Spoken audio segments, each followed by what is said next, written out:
estoy transmitiendo en vivo. Bienvenidos. Qué desastre, ¿verdad? Estaba transmitiendo al revés, es decir, la cámara estaba enfocando hacia otro lado. Bienvenidos y gracias por acompañarnos en esta segunda parte, en este segundo live que tiene que ver con el trabajo de investigación que dentro de las posibilidades, porque son así, milagrosas posibilidades las que nos permite un régimen que nos censura, que los censura a todos ustedes que viven en el país para enterarse del contenido del trabajo de investigación de Venezuela, Zona Gris. Alberto Ray va a ser nuestro invitado de hoy. Él es un experto en seguridad, un investigador extraordinario, un conocedor del tema que lo que nos solicita el ingreso se lo vamos a dar. Saludos Jorge, saludos Adelso, a todos los que se van conectando rápidamente, bienvenidos. Es un placer, cada vez que estoy cerca de todos ustedes, que tengo la posibilidad de compartir, es realmente emocionante para mí. Les decía que la censura ha impedido que la página venezuelazonagris.com tenga acceso, o ustedes tengan acceso al contenido de este trabajo de investigación que consta en 2 reportajes escritos y en 6 videos cortos. Dubrasca, ¿cómo estás? Hola Magali, hola Marela, Mabilis, oye, qué maravilla. Oye, saludos de Maracaibo, siguen celebrando, no paran, ¿no? Yo sé que es tentador que hablemos del proceso electoral, yo sé que muchos de ustedes están preocupados, entienden que nuevamente hay una circunstancia desalentadora, pero les quiero decir que primero que la lucha sigue, después que no está bien complacer al régimen decepcionándonos de nosotros mismos y atacándonos entre nosotros. Creo que parte de la enseñanza que debe surgir de lo que está sucediendo como posterior reacción al resultado de lo que ocurrió este domingo 21 es que sigamos y nos organicemos más, que aprendamos de los errores, que obliguemos, presionemos al debate de nuestra dirigencia opositora, que nosotros también como ciudadanos debemos asumir nuestra responsabilidad y si fue correcto la posición que asumimos ante un proceso, porque no está bien destrozar un resultado cuando decidimos quedarnos en nuestras casas, tampoco está bien destrozar a los ciudadanos que absolutamente decepcionados y convencidos de que no hay condiciones electorales, de la ausencia de posibilidades de que se respete un resultado electoral, decidieron abstenerse como modo de protesta. Son 2 posiciones absolutamente válidas y respetables. El asunto está que de nada sirve ninguna de las 2 si no nos ponemos de acuerdo. ¿No creen? Marco, Valera, Alberto, vuelve a solicitar tu ingreso para poder invitarte, para poder hacer que aquí te tengo. No te tengo. Bueno, no te tengo entre las solicitudes para entrar, seguimos pendientes y además se sigue conectando gente, eso me encanta.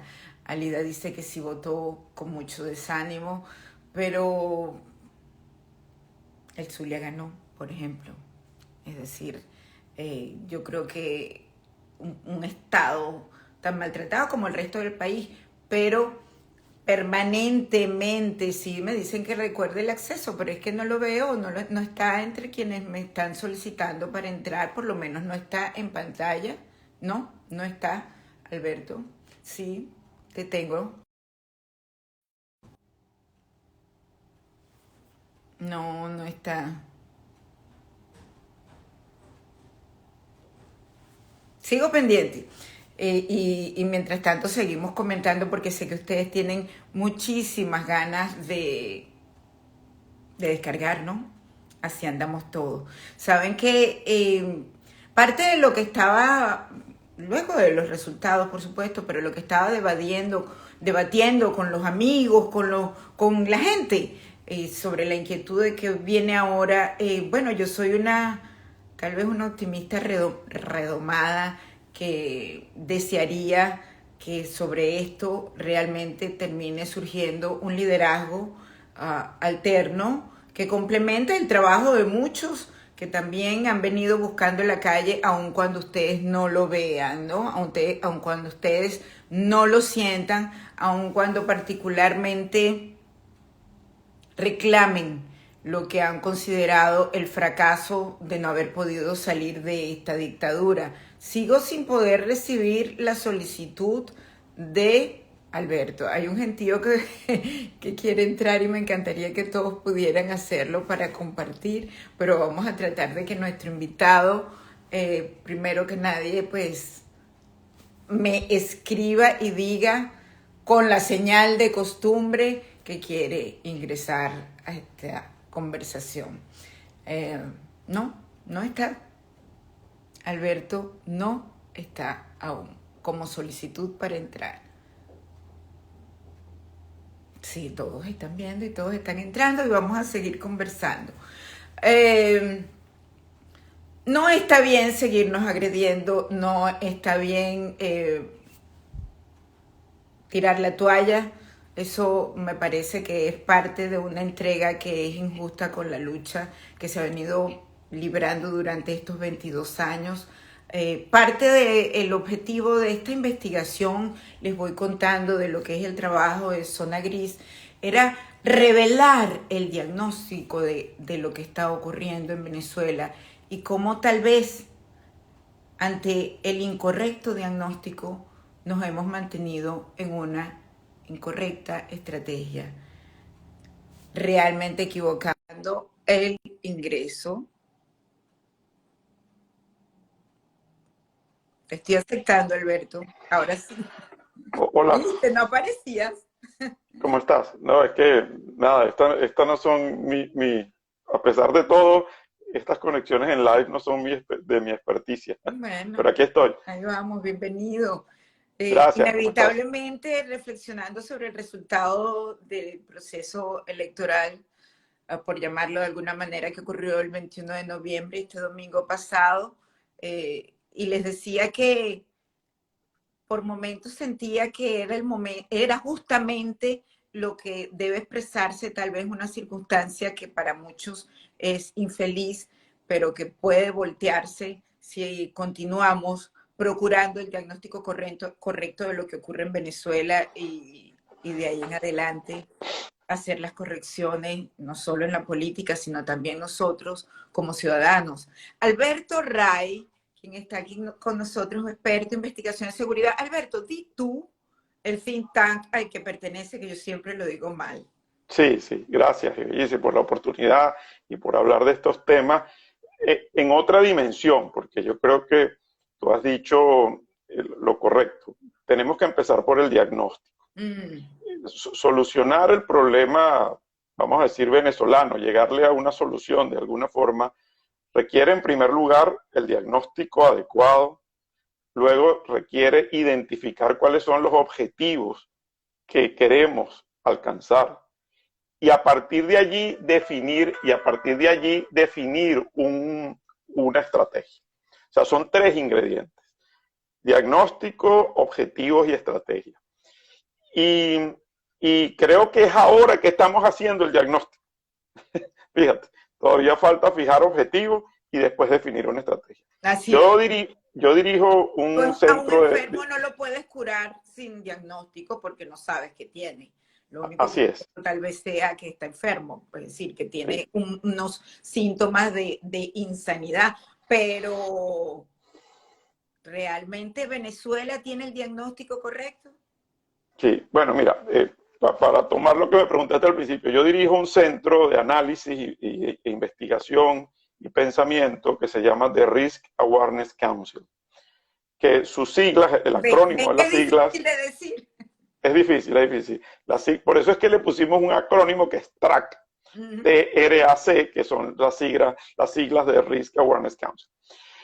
Nosotros lo que hacemos allí es básicamente identificar cuáles son los riesgos emergentes de América Latina. ¿Y qué son riesgos emergentes? Son elementos que amenazan la paz, la estabilidad, la democracia, la libertad, la población, a los estados democráticos en nuestra región. Y bueno, por eso es que es tan importante el diagnóstico, porque para tú poder entender qué es un riesgo, tienes que empezar por entender que estás frente a él y saber que existe. El objetivo número uno de la seguridad es la conciencia del riesgo. Si tú no tienes conciencia del riesgo, no has entendido nada y apenas tienes que remontar toda esta cuesta. En el caso venezolano, parte del problema que hemos tenido a lo largo de todos estos años, es ese, que es que no hemos entendido lo que nos está pasando. Y por fin, yo me alegro cuando la gente empieza a usar las palabras correctas frente a un régimen como el que tenemos en Venezuela y que no es única y exclusivamente particular de lo que ocurre en Venezuela. Es un régimen que tiene poder regional, que tiene conexiones internacionales y que se hace poderoso cuando no lo entendemos. Exactamente, ahí me vas a resumir exactamente qué es lo que estamos enfrentando. Yo insisto mucho que tal vez hemos simplificado lo que está ocurriendo al decir que enfrentamos a Nicolás Maduro como que sacándolo de Miraflores estuviese la solución del asunto. Y bueno, sin duda, el que esté allí un dictador o alguien que pretende ejecutar una dictadura se soluciona mucho, pero si no es Maduro es otro. De hecho, murió Chávez y vino Maduro, o en Cuba murió Fidel y mira tú, ¿no?, lo que está ocurriendo con Díaz-Canel. Entonces, ¿qué elementos y cómo haces un diagnóstico que concluya realmente en pocas palabras qué es lo que ocurre en el país? Sí. Los problemas complejos no tienen soluciones simples. Es un error pensar de que con una única solución, con esto que a veces dicen una bala de plata, vamos a solucionar el problema venezolano. De allí que una elección sola, si no está enmarcada en una estrategia, no soluciona el problema. De allí que un diálogo, así sea negociador, como le han querido poner, solo, si no está enmarcado en una estrategia, no soluciona un problema. Tampoco una intervención militar sola. Tampoco una intervención militar sola soluciona un problema. Ha sido un pecado, no sé, idealizar esa posibilidad cuando en realidad no solo no es factible, no está planteada, sino que no se tiende a llevar a la gente a la pasividad, ¿verdad? A no hacer nada. Totalmente. Esperando lo mágico.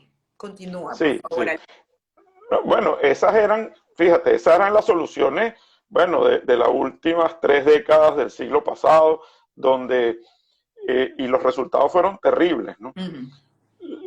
Sobre todo en nuestro continente. Aunque a veces se creía que se solucionaba el problema, por otro lado, quedaban una cantidad de situaciones sin resolver. Y el mejor ejemplo fue, por ejemplo, el propio caso de Nicaragua. Mira hoy dónde estamos, en el caso nicaragüense. En todo caso, para tratar de entender lo que nos ocurre, este sistema que gobierna Venezuela es un sistema que nosotros hemos definido que es un sistema en redes, que tiene básicamente 3 manifestaciones o 3 dimensiones dentro de sus redes: una dimensión política, una dimensión militar y una dimensión criminal. Esas 3 dimensiones están interconectadas a través de un sistema común, que es la dimensión económico-financiera, donde todo esto tributa. No es un régimen jerárquico, es un régimen que se define como heterárquico. ¿Y qué es algo heterárquico? Es un régimen que tiene múltiples expresiones de poder y donde lo que tiene valor son los nodos de las redes y las relaciones de transferencia entre esos nodos. ¿Esto qué significa? Que, bueno, que Nicolás Maduro es un nodo de poder, por supuesto que lo es, pero no es el único. Existen múltiples otros nodos y entre esos nodos cada uno tiene una responsabilidad, cumple una función y entre ellos existe una relación de transferencia que es como se ejerce el poder. Y esa red está en permanente movimiento. Eso es una red que cuando necesita darle más peso o más poder, por ejemplo, a la dimensión militar, lo hace. Transfiere poder a través de esos canales de conexión. Cuando necesita darle más peso a la dimensión criminal, transfiere peso a la dimensión criminal. Y está en permanente equilibrio, inestable, pero equilibrio al fin. Y es una red de redes al final, que lo que tiene como propósito principal es mantener el poder. Y intimidar o disuadir cualquier intento de terceros que quieran entrar en el sistema de poder. O sea, la red tiene esa doble. O sea, pero se trata, a lo que quieres disuadir es a los que no son tus aliados, porque tú no tienes ningún problema en dejar entrar a toda la corporación criminal o a los países interesados, que es lo que yo planteo como China, Rusia e Irán. Cada uno con sus intereses, no quiere decir que sean parte de un partido político, que se comporten de esa manera, pero hay unos que dejan entrar y otros ya que les permiten. Totalmente. Y le dan poder, y veis, además, o sea, que tú formes parte de esa red quiere decir que tú tienes poder dentro de esa red. El sistema lo que hace tiene capacidad de control, pero no le importa o negocia las cuotas de poder. Y eso es un poco lo que ocurrió con las elecciones ahora.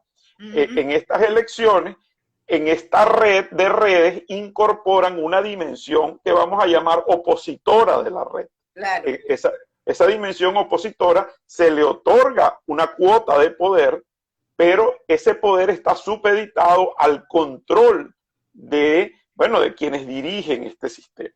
Está clarísimo. Es decir, ellos crean sus propios supuestos adversarios cuando realmente son financiados por ellos, son creados por ellos, entonces son su obra. Y interesadamente lo que están haciendo es anular el trabajo y el liderazgo, ¿no? Que opositor real. Totalmente. Más por eso es que fíjate que también lo han logrado con una ciudadanía manipulable. Claro, y además nosotros, oye, yo creo que a veces somos hasta duros con nosotros mismos. Sí, es verdad. Tenemos 20 y tantos años ya en una lucha sostenida. Lo decía un poco antes que entrara, sí. Sí. Y fíjate además hemos perdido, no hemos logrado sacarlos del poder, entonces claro, también y muy hay frustrante. que entender la desesperanza. Muy frustrante. Esto es como poderosos. Sí, son poderosos, pero eran más poderosos antes porque no los entendíamos. Ahora, por lo menos, estamos aproximándonos a cómo se gerencia esto. Y déjame decirte algo, estos sistemas de gerencia de sistemas complejos, estos se llaman sistemas complejos adaptativos, estos sistemas de gerencia son naturales al caos. Son parte de la naturaleza del desarrollo del poder en ambientes caóticos. Por eso es que estos son sistemas que no apuntan al orden, y como no apuntan al orden, no apuntan a la institucionalidad. De allí que las elecciones, por ejemplo, son simplemente una fachada de institucionalidad, porque la necesitan para construir legitimidad frente a la comunidad internacional, pero a lo interno son sistemas tremendamente caóticos. Claro, Alberto, pero tú no le puedes decir al pueblo del estado Zulia que se quede en su casa como modo de protesta para presionar la salida de un personaje tan detestado, porque yo creo que hasta los chavistas votaron en su contra, y con la posibilidad de que Manuel Rosales ganara, que claro, es un rostro y un líder opositor, ¿entiendes? Y es verdad, la gente tal vez se confunde cuando uno está diciendo de lo que estábamos hablando, me refiero a los que están escribiendo, gracias por seguirse uniendo a esta transmisión, que no digamos que es que toda la oposición está comprada por el gobierno. No, al contrario, estamos diciendo que como seguimos fuerte después de 22 años con todas nuestras diferencias, surgen unos nuevos que son cooptados, que son reclutados, que son comprados como corruptos, y ellos son los que están convirtiendo todo esto en una supuesta oposición, pero son unas caras muy definidas. No es el trabajo opositor en general. Espero que haya quedado claro. Sí, bueno, estos son sistemas que tienen una particularidad adicional, y veis, que ponen al ciudadano permanentemente en un catch-22. Es decir, te ponen a decidir entre dos opciones que ninguna de las dos resuelve el problema. Primero lo hacen reduccionista, es decir, binarizan las opciones. O es uno malo o es uno peor. Entonces, frente a eso, el ciudadano, eso es una falacia en lógica. Esa falacia se llama la pregunta compleja. Y te voy a poner un ejemplo. Es como que si yo te preguntara, Ibelli, ¿se has dejado de fumar marihuana? Entonces tú dices, espérate un momentico, ¿cómo me haces esa pregunta? Si respondo que sí, reconozco que fumaba. Y si respondo que no, reconozco que sigo fumando. ¿Ves? Entonces, cuando meten al ciudadano en una pregunta compleja, tú no tienes, la respuesta no es binaria, no es sí o no, ¿entiendes? La respuesta está fuera del sistema. Y cuando nosotros entramos en estas redes, así como los peces, terminamos atrapados en una red de donde es muy difícil salirse. Y te digo, yo no culpo a los ciudadanos venezolanos, porque al final esto ha requerido esfuerzo de parte de ellos, un trabajo casi que de filigrana, llevarnos hasta donde nos han llevado. Sí. Lo que no hemos podido es escaparnos de este sistema. Sí, yo creo que parte del ejercicio hay que ser muy franco, hay que ser en eso, transmitir el mensaje honesto. Y honestamente, y yo creo, Alberto, que, bueno, es una parte que a mí me angustia mucho, que es fracturarles ese control del relato que mantienen dentro de lo posible, porque no tenemos jamás, vamos a tener los recursos, imagínate tú, del país que controlan ellos, más todo lo que le aportan los de afuera, pero tenemos que buscar cohesión y montarnos en ese potro para tratar de decir totalmente bien la verdad y contribuir nosotros como ciudadanos de dejar a un lado ese sentimiento de confrontación entre nosotros mismos. Fíjate que apenas hablo de Manuel Rosales y ya dicen, el opositor, es decir, ya va, denle tiempo, o sea, no sea juramentado, y ya tú te asomas a las redes y se están cayendo a piñas, le están diciendo a los zulianos que cómo es que celebras. Y ¿por qué nos atropellamos tanto? ¿Por qué eso es lo que quiere el régimen? Respiremos y contemos hasta 10. Sí, bueno, un poco utilizando el trabajo que has venido haciendo, porque nos han metido también en una gran zona gris, ¿ves? Sí. Al final nos han desdibujado el Estado, sí. Nos han disuelto a las instituciones, nos han entregado la soberanía y hemos perdido a la población. No, y entonces, nos han empobrecido. Totalmente. Entonces, frente a un escenario de este tipo, la gente tiene derecho absoluto de tratar de aferrarse a lo que cree que puede ser una opción. Y cierta, totalmente. Y por eso es nuestro deber tratar de decir cuál es la verdad. Ahora, tú dices algo muy importante. Mira, esto es un conflicto de nueva generación. Esto lo llaman algunos guerras de quinta generación. Mira, si lo queremos definir como una guerra, tenemos que decir que una guerra que ellos hicieron y que no las declararon. No es una guerra que nosotros estamos declarando. Es una guerra en la que sin conciencia o con muy poca conciencia nos hemos visto atrapados en ella. Y en las guerras de quinta generación, en las guerras de relatos, es decir, las narrativas que se cuentan, son una de las dimensiones del conflicto, es uno de los campos de batalla. Yo quisiera que precisara, porque para explicar cómo es una guerra del relato, es decir, donde lo que se cuenta o el mensaje que se transmite pasa por una serie de condiciones y de avances tecnológicos, de circunstancias, del ciberespacio, de todos los recursos. Totalmente. Así es. Por eso es que en algún momento a esta revolución chavista le importaba tanto algo que ellos denominaron hegemonía comunicacional. Porque el poder, la potencia de divulgar relatos es clave en este tipo de conflictos.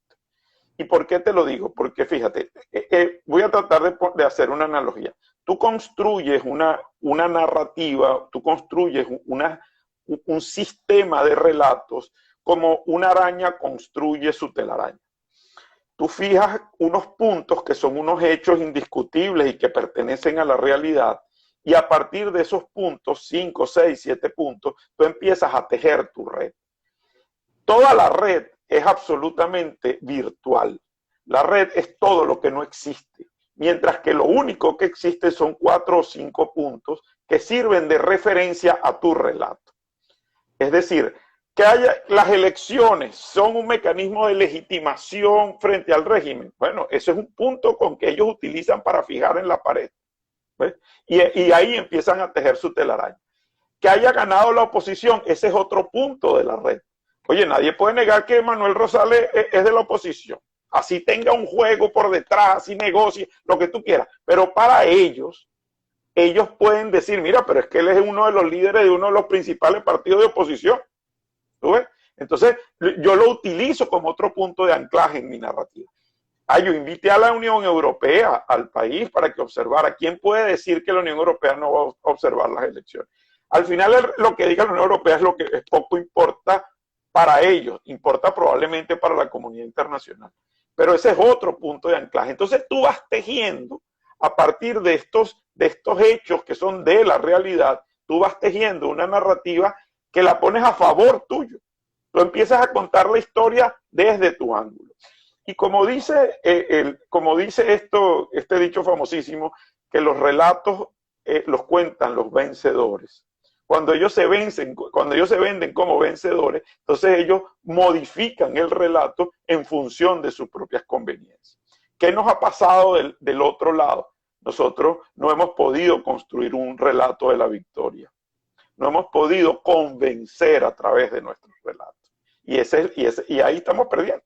Total. Bueno, pero claro, enfrentamos la censura, cierre de medios, persecución, Totalmente. soborno, extorsión, todo, prisiones contra todos los que se atrevan a abrir la boca bueno, y la cantidad de gente que han reclutado, el ciberespionaje. Claro, Es muy todas esas son herramientas que ellos No quiero utilizan. Terrible.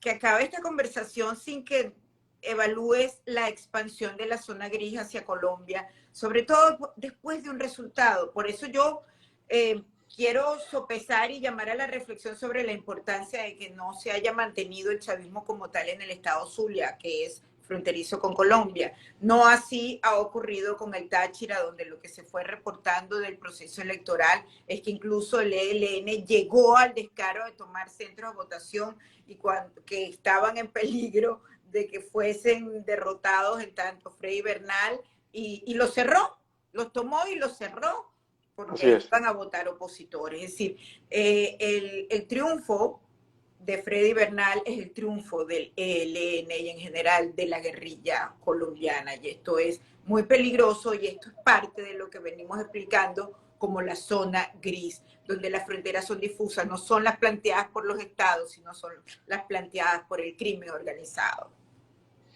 Sí, bueno, es un tema que nosotros hemos estudiado mucho y tú ahora también estás hecho una experta con este tema. Fíjate, ¿qué ocurre, no? Al final las zonas grises existen territorialmente, pero también existen institucionalmente.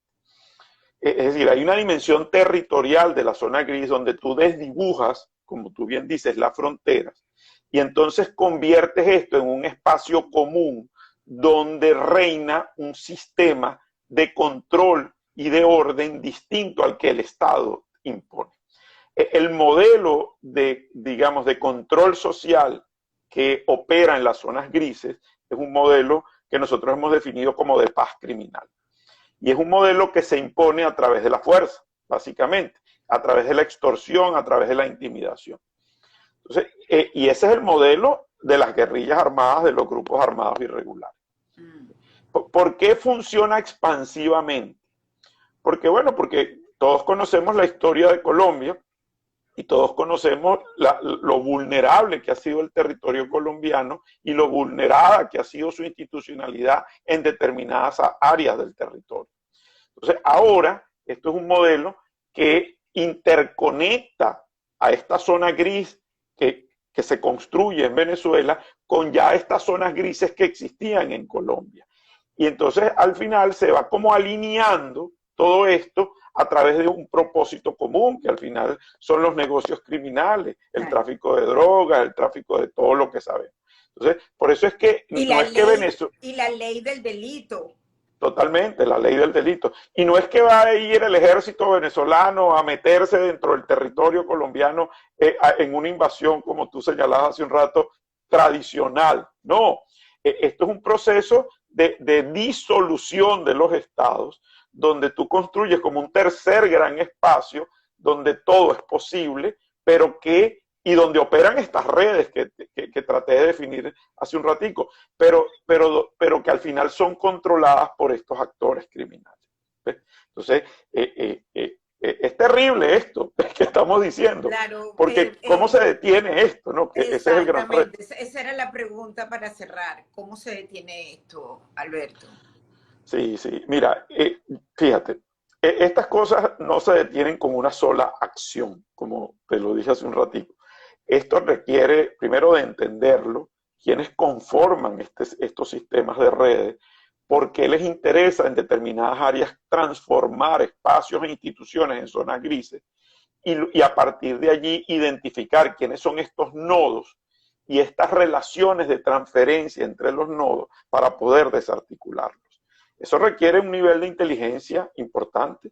De organización y de recursos. Eso requiere muchísima organización, pero sobre todo requiere orden. Frente al caos, mira, lo que conquista el caos es el orden. Es verdad. Entonces, el orden viene detrás de la organización. Todo aquello, las zonas grises se caracterizan por disolver el orden. Nosotros, si queremos ser reales opositores a todo esto, tenemos que ejercer el imperio del orden, pero nosotros mismos. Nosotros tenemos que conseguir mecanismos de organización ciudadana y de organización para enfrentar este tipo de amenazas nuevas, que para nosotros son completamente desconocidas, pero que nos están afectando tremendamente. Entonces, y el orden probablemente empieza por una burbuja, como algunos dicen. Bueno, y tener conciencia de lo que está ocurriendo. Totalmente, totalmente. La conciencia del riesgo es el objetivo número 1 en la seguridad, no se te olvide eso. Así es. Alberto, gracias por acompañarnos. Qué rico este live. No, vale, gracias a ti por esta oportunidad y disculpa mis torpezas tecnológicas iniciales. No, bueno, es que todos pasamos por ahí, tampoco es que yo soy muy experta, ¿no? Gracias a todos ustedes, como siempre, qué rico. Vamos a seguir con estos lives. Estén pendientes por las redes. Feliz fin de semana para todos, para los que aún nos sintonizan. Besos. Hasta luego. Chao.